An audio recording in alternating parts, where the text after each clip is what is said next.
வணக்கம் நண்பர்களே, நான் உங்கள் கிரிதர். ரெட்மியிலிருந்து லேப்டாப் லான்ச் பண்ண ஆரம்பிச்சிட்டாங்க. ஆக்சுவலாக எம்ஐ லேப்டாப்புக்கும் ரெட்மி லேப்டாப்புக்கும் பெருசாக ஒன்றும் வித்தியாசம் கிடையாது. இன்ஃபேக்ட் நம்ம ரெட்மி லேப்டாப்பில் 11th ஜென்ரேஷன் ப்ராசஸர்ஸ் யூஸ் பண்ணியிருக்காங்க. ஸோ நம்மக்கிட்ட வந்திருக்கிறது லேர்னிங் எடிஷன். இன்னொரு எடிஷன் இருக்குது, ரெட்மி புக் ப்ரோ அப்படின்னு சொல்லிட்டு இன்னொரு எடிஷன் லான்ச் பண்ணியிருக்காங்க. அது வந்து i5 ப்ராசஸர். நம்மக்கிட்ட வந்து அந்த லேர்னிங் எடிஷன் வந்து i3 ப்ராசஸர். இரண்டுமே 11th generation processor.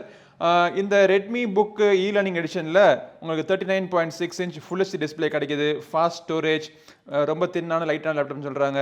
8GB RAM இருக்குது. பேட்டரி லைஃப் ஒரு 10 ஹவர்ஸ் வரைக்கும் கிடைக்கும் அப்படிங்கிறாங்க.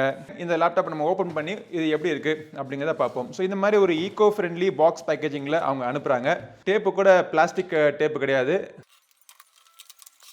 ஆனால் உள்ளே திறந்தோம்னா ஸ்டைரோஃபோம். இது வந்து ஈகோ ஃப்ரெண்ட்லி மெட்டீரியல் கிடையாது. லேப்டாப் எப்படி இருக்குது அப்படிங்கிறத பார்ப்போம். பாக்ஸுக்குள்ள லேப்டாப் தவிர இன்னொரு குட்டி பாக்ஸ் இருக்கு. லேப்டாப்னுடைய 65 வாட் அடாப்டர். இதோடைய பின் பார்த்தீங்கன்னா இந்த மாதிரி வடிவத்தில் இருக்கு. யூஎஸ்பி டைப் சிக்கான சப்போர்ட் இதில் கிடையாது. அப்புறம் ஒரு பவர் கேபிள். இந்த ஸ்டைரோஃபோமை கூட அவாய்ட் பண்ணிட்டு அவங்க ஈகோ ஃப்ரெண்ட்லி மெட்டீரியல் யூஸ் பண்ணியிருந்தாங்கன்னா நல்லாயிருக்கும். அதே மாதிரி இந்த ஒரு பிளாஸ்டிக் ரேப்பரும் தேவையில்லாத ஒரு விஷயமா தான் இருக்குது. லேப்டாப்னுடைய மெட்டீரியல் பார்த்தீங்கன்னா பிளாஸ்டிக் தான், ஆனால் லைட் வெயிட்டாக இருக்குது. அதே நேரத்தில் இதை பார்க்குறதுக்கும் பார்த்தீங்கன்னா ரொம்ப ஒரு ஸ்மூத்தான ஒரு ஃபினிஷிங் கொடுத்துருக்காங்க. ஒரே ஒரு கலர் வேரியண்ட் தான், கிரே கலர் தான். என்னென்ன போர்ட்ஸ் இருக்குது அப்படிங்கிறத பார்ப்போம். ஸோ இந்த சைடில் பார்த்தீங்கன்னா ஒரு 3.5 audio jack, SD card reader, ஒரு USB டைப் A போர்ட், RJ45க்கான ஒரு போர்ட் இருக்குது, கென்சிங்டன் லாக் இருக்குது. இன்னொரு சைடு போல என்னென்ன போர்ட்ஸ் இருக்குன்னா 2 USB 3.0 போர்ட்ஸ் இருக்குது, ஒரு ஃபுல் சைஸ் HDMI போர்ட் இருக்குது, அப்புறம் DC இன் போர்ட் கொடுத்துருக்காங்க. ஸ்பீக்கர்ஸ் இரண்டுமே பாட்டம் ஃபேசிங் ஸ்பீக்கர்ஸ். மேல் புறத்தில் அழகாக சிறுசாக பிராண்டிங், அந்த இன்னொரு கம்பெனி மாதிரி இல்லாமல் இந்த பிராண்டிங் பார்த்தீங்கன்னா அழகாக சிறுசாக இருக்குது. ரெட்மி அப்படின்னு போட்டு பவர் அண்ட் கிரியேட்டிவிட்டி அப்படின்னு போட்டிருக்காங்க. சரி, லேப்டாப்பை திறந்து இப்போ நம்ம ஆன் பண்ணி செட்டப் பண்ணுவோம். லேப்டாப் எப்போவுமே பார்த்தீங்கன்னா ஓப்பனிங் டெஸ்ட் ஒன்று பண்ணி ஆகணும். லேப்டாப் வந்து சிங்கிள் ஹேண்டில் நம்ம ஓப்பன் பண்ண முடியுமா அப்படிங்கிறத பார்ப்போம். ஓகே, எந்த சப்போர்ட்டும் இல்லாமல் சிங்கிள் ஹேண்டே நம்மளால் லேப்டாப்பை ஓப்பன் பண்ண முடியுது. உள்ளுக்குள்ளே இந்த மாதிரி ஒரு துணி செப்பரேட்டர் கொடுத்துருக்காங்க. இன்டெல் கோர் i3 ப்ராசஸரில் ரன் ஆகிட்டு இருக்கு அப்படிங்கிறதுக்காக ஒரு ஸ்டிக்கர் போட்டிருக்காங்க. மற்றபடி எந்த விதமான ஸ்டிக்கரும் இல்லை. ரொம்ப பிளெயினாக பிளாண்டாக நீட்டாக இருக்குது பார்க்குறதுக்கு. நல்ல வேலை இந்த லேப்டாப்பில் அவங்க வந்து ஃப்ரண்ட் கேமரா கொடுத்து 720p ஒரு வெப் கேமராவும் இந்த லேப்டாப்பில் இன்டிகிரேட் பண்ணி கொடுத்துட்டாங்க. அதுக்கான மைக் இரண்டுமே 2 சைட்லையும் இருக்குது.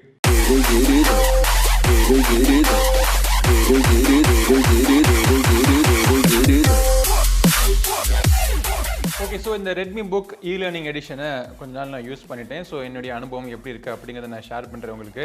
ஸோ லேப்டாப் பார்த்தீங்கன்னா ரொம்ப ஒரு சாலிடான ஒரு ஃபீல் இருக்குது. எனக்கு ஆரம்பத்தில் இவங்க ஒரு பிளாஸ்டிக் பில்டு குவாலிட்டி அப்படின்னு சொல்கிறப்போ அவ்வளோத்துக்கு எனக்கு நம்பிக்கை இல்லை. ஆனால் கையில் வந்ததுக்கப்புறமா அதை யூஸ் பண்ணி பார்த்ததுக்கப்புறமா ஓகே, நல்ல ஒரு லேப்டாப் பண்ணியிருக்காங்க அப்படிங்கிற ஒரு ஃபீல் இருக்குது. ஸோ இந்த லேப்டாப்பை நீங்கள் ஃபுல்லாக நீங்கள் அப்படியே கம்ப்ளீட்டாக திறக்க முடியாது. ஓரளவுக்கு ஒரு என்ன சொல்லலாம், ஒரு 90 டிகிரிக்கு ப்ளஸ் ஒரு 15 டிகிரி அந்த பக்கம் ஒரு 110 ஒரு 120 டிகிரி வரைக்கும் நீங்கள் திறக்கலாம்னு நினைக்கிறேன். ஸோ அதுக்கு மேலே இதை ஃப்ளாட்டாக படுக்க வைக்க முடியாது. ஃபிங்கர் பிரிண்ட் அன்லாக்கிங், அப்புறம் இந்த ஃபேஸ் அன்லாக்கிங் பண்ணுறதுக்கு கேமரா யூஸ் பண்ணுறது அந்த மாதிரிலாம் கிடையாது. ஸோ ட்ரெடிஷ்னலாக உங்களுக்கு பின் நம்பர் வச்சு தான் நீங்கள் அன்லாக் பண்ணணும். ஸோ ஸ்க்ரீனுடைய பிரைட்னஸ் நீங்கள் அட்ஜஸ்ட் பண்ணுறதுக்கு இங்கே ஒரு கீஸ் இருக்குது. ஸோ மேக்ஸிமம் பிரைட்னஸ் வச்சோம்னா இந்த மாதிரி உங்களுக்கு செட்டிங்ஸ் உங்களுக்கு கிடைக்குது. ஓகே, ஸ்க்ரீனுடைய பிரைட்னஸ் நல்லா இருக்குது. ஆனால் வியூவிங் ஆங்கிள்ஸ் ரொம்ப ஒன்றும் அருமைன்னு சொல்லிட முடியாது. ஸோ ஒரு இடத்துல நீங்கள் டேர்ன் பண்ணி பார்த்தீங்கன்னா கலர்ஸ் எல்லாம் வித்தியாசமாக தெரியுது உங்களுக்கு. ஒரே ஒரு பர்டிகுலர் ஆங்கிளில் வச்சு நீங்கள் ஒரு யூஸ் பண்ணால் மட்டுமே உங்களுக்கு பர்ஃபெக்டான கலர்ஸ் உங்களுக்கு கிடைக்குது. அதே நேரத்தில் கலர்ஸ்னுடைய பிரைட்னஸ், கலர்ஸ்னுடைய விவிட்னஸ்னு பார்த்தீங்கன்னா ரொம்ப ஒன்றும் டீப்பாக பஞ்சியாக கிடையாது. இந்த பட்ஜெட்டில் இந்த அளவுக்கு டிஸ்பிளே கொடுத்துருக்கிறது நல்ல ஒரு விஷயம் தான். பட் என்னை கேட்டிங்க அப்படின்னா லேப்டாப்பில் வந்து பட்ஜெட்டுக்கும் டிஸ்பிளேனுடைய குவாலிட்டிக்கும் பெருசாக ஒன்றும் சம்மந்தம் உங்களுக்கு பார்க்க முடியாது. அவங்க நினச்சிருந்தாங்கன்னா இதை விட பெட்டரான டிஸ்பிளே இந்த ப்ரைஸ் ரேஞ்சில் கண்டிப்பாக அவங்க கொடுத்துருக்கலாம். ஸோ டிஸ்பிளே வந்து எனக்கு ரொம்ப ஒன்றும் திருப்திகரமாக இல்லை. ஆனால் இது வந்து நம்ம ஒரு கலர் அக்யூரேட் டிஸ்பிளேலாம் இந்த ப்ரைஸில் நம்ம எதிர்பார்க்க முடியாது. அதையும் நம்ம ஞாபகம் வச்சுக்கணும். இந்த டிஸ்பிளே வச்சு நீங்கள் உங்களுக்கு ஆஃபீஸ் ஒர்க் பண்ணுறதுலாம் ஈஸியாக பண்ணலாம். அதுக்கெலாம் எந்த பிரச்சனையும் கிடையாது. ஒரு சில படம் பார்க்குறது, ஒரு சின்ன சின்ன கேம்ஸ் விளையாடுறது, இந்த மாதிரி விஷயங்கள்லாம் நீங்கள் பண்ணலாம். எக்ஸ்ட்ரீம் எடிட்டிங் இந்த லேப்டாப்னால பண்ண முடியாது. அப்படியே நீங்கள் இதை பண்ணாலுமே அந்த கலர் அக்யூரசிலாம் இதில் நீங்கள் எதிர்பார்க்க முடியாது. மற்றபடி ஒரு யூடியூப்பில் ஒரு வீடியோ பார்க்குறதுக்கோ ஒரு படம் பார்க்குறதுக்கோ இது வந்து ரொம்பவே ஹெல்ப்ஃபுல்லாக இருக்கும். படம் பார்க்குறது அப்படின்னு சொல்கிறதுக்கு அப்புறமா இதோடைய வால்யூம் எப்படி இருக்குது அப்படிங்கிறத நம்ம டெஸ்ட் பண்ணிடுவோம்.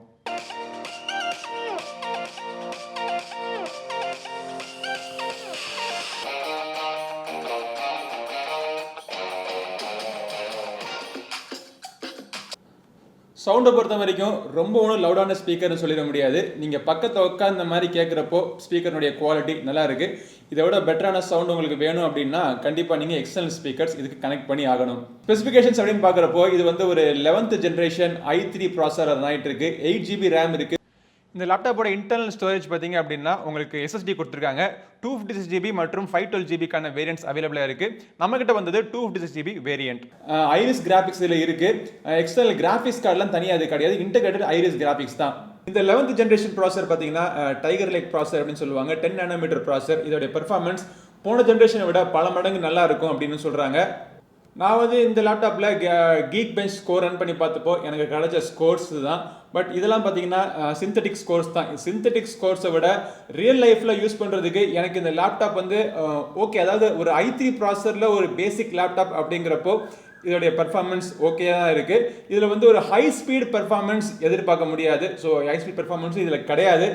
இல்லை ஒரு விண்டோஸ் ஓப்பன் பண்ணுறது, விண்டோஸை க்ளோஸ் பண்ணுறது, ஒரு புதுசாக விண்டோ ஓப்பன் பண்ணி அதை டைப் பண்ண ஆரம்பிக்கிறது, அப்புறம் லேப்டாப் ஓப்பன் பண்ணி ஸ்டார்ட் அப் பண்ணுறது, இது எல்லாமே ஒரு லைட்டாக ஒரு டிலே இருக்க தான் செய்யுது. ஸோ கீபோர்டில் டைப் பண்ணுறதுக்கு எப்படி இருக்குன்னு நான் சொல்கிறேன் உங்களுக்கு. இது வந்து ஒரு பேக்லிட் கீபோர்டு கிடையாது. இன்ஃபேக்ட் இந்த கீபோர்டில் எந்த இடத்துலையுமே லைட்டு கிடையாது. கேப்ஸ் லாக் எனேபிள் ஆயிருக்கா எனேபிள் ஆகலையா அப்படின்னு சொல்கிறதுக்கு ஒரு சின்ன ஒரு லைட் கொடுத்துருக்காங்க. அது ஒர்க் ஆகிற மாதிரி தெரியல. பவர் ஆன் ஆகிறதுக்கு ஒரு பட்டன் கொடுத்துருக்காங்க, ஒரு லைட் கொடுத்துருக்காங்க அந்த பட்டன் மேலே. ஸோ மற்றபடி எந்த இடத்துலையும் உங்களுக்கு பேக்லிட் ஆப்ஷன்லாம் உங்களுக்கு கிடையாது.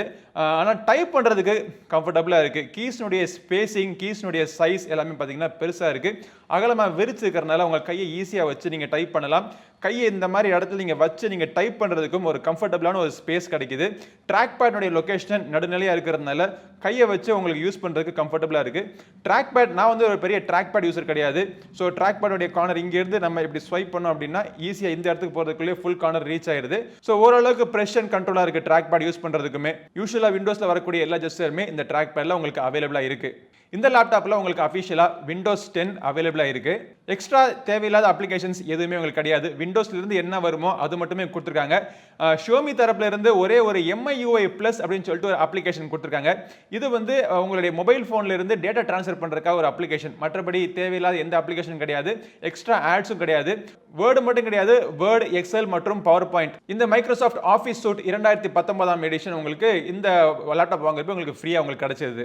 ஸோ இந்த ஒரு ஆங்கிளில் வச்சு நான் ஷூட் பண்ணும்போதே உங்களுக்கே தெரியுது டிஸ்பிளேனுடைய குவாலிட்டி அவ்வளோதுக்கு பிரமாதமாக இல்லைன்னு சொல்லிட்டு. இப்போ இந்த கேமராவுடைய குவாலிட்டி எப்படி இருக்குன்னு பார்ப்போம். ஸோ வெப் கேமரா ரொம்ப முக்கியமான விஷயம்.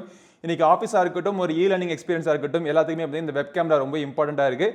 ஸோ இப்போ வந்து நீங்கள் பார்க்குறது வந்து இந்த லேப்டாப்பில் ஷூட் பண்ண வெப் கேமராவுடைய சாம்பிள். ஸோ வீடியோ குவாலிட்டி எப்படி இருக்குன்னு பாருங்கள். அதே நேரத்தில் ஆடியோ குவாலிட்டி எப்படி இருக்குது அப்படிங்கிறதை நோட் பண்ணுங்கள். இதோட பேட்டரி லைஃப் பார்த்தீங்கன்னா 10 hours வரைக்கும் கிடைக்கும்னு சொல்லிட்டு அவங்க சொல்கிறாங்க. பட் என்னோட யூசேஜில் எனக்கு ஒரு 8 to 9 hours வரைக்கும் எனக்கு பேட்டரி லைஃப் கிடைச்சது. ஒவ்வொருத்தருடைய யூசேஜை பொறுத்து இது கண்டிப்பாக மாறலாம். இந்த லேப்டாப்புடைய விலை பார்ப்போம். 8GB மற்றும் 256GB வேரியன்ட், அதாவது நம்மகிட்ட இருக்கிற இந்த வேரியன்ட்டுடைய விலை பார்த்தீங்கன்னா 42,000 ரூபா, 41,999. இதோடைய ஹை எண்ட் வெர்ஷன் ஒன்று இருக்குது. 8GB மற்றும் 512GB. உங்களுக்கு அதிகமான ஸ்டோரேஜ் தேவைப்பட்டுச்சுன்னா நீங்கள் அதை நீங்கள் சூஸ் பண்ணிக்கலாம். அதோடைய விலை 45,000 ரூபா. ஆனால் இந்த லேப்டாப்பை சூஸ் பண்ணலாமா, வாங்கலாமா வேணாமான்னு கேட்டிங்க அப்படின்னா இன்னைக்கு இருக்கிற நிலைமைக்கு இந்த பட்ஜெட்டில் இந்த மாதிரி லேப்டாப், இந்த மாதிரி ஸ்பெசிஃபிகேஷன்ஸ் தான் உங்களுக்கு கிடைக்குது. பட் ஷியோமி கம்பெனியிலிருந்து ஒரு தரமான லேப்டாப் போட்டிருக்காங்க. யூஸ் பண்ணுறதுக்கு நல்லா இருக்குது, பார்க்கறதுக்கு நல்லா இருக்குது. லேப்டாப்னுடைய பெர்ஃபார்மன்ஸ் இன்னைக்கு இருக்கிற நிலவரத்தை வச்சு பார்க்குறப்போ விலை எல்லாமே பார்த்தீங்கன்னா ஓரளவுக்கு நம்ம அக்செப்டபிளாக இருக்குது. இந்த லேப்டாப்பை நீங்கள் வாங்கலாமா வேணாமான்னு முடிவு எடுக்கிறதுக்கு இவங்களுடைய சர்வீஸ் எப்படி இருக்குன்னு சொல்லிட்டு விசாரிச்சு பாருங்க. அதுவும் உங்களுக்கு திருப்திகரமாக தெரிஞ்சிச்சு அப்படின்னா கண்டிப்பாக இந்த லேப்டாப் நீங்கள் வாங்கலாம். ஸோ இந்த ரெட்மினுடைய லேர்னிங் எடிஷன் லேப்டாப்புக்கான வாங்குறதுக்கான லிங்க் இந்த வீடியோ டிஸ்கிரிப்ஷனில் இருக்குது. வாங்கணும்னு நினச்சிங்கன்னா அதை கிளிக் பண்ணி நீங்கள் வாங்கிக்கலாம். ஸோ இந்த பதிவு உங்களுக்கு உபயோகமாக இருக்குன்னு நினைக்கிறேன். இந்த பதிவு பிடிச்சிருந்துச்சுன்னா லைக் பண்ணுங்கள், உங்கள் நண்பரோட ஷேர் பண்ணுங்கள். அடுத்த ஒரு பதிவில் உங்களை மீண்டும் சந்திக்கும் வரை உங்களிடம் இந்த விடைபெறுவது உங்கள் நண்பன் கிரிதர். வாழ்க தமிழ், வளர்க பாரதம். நன்றி, வணக்கம்.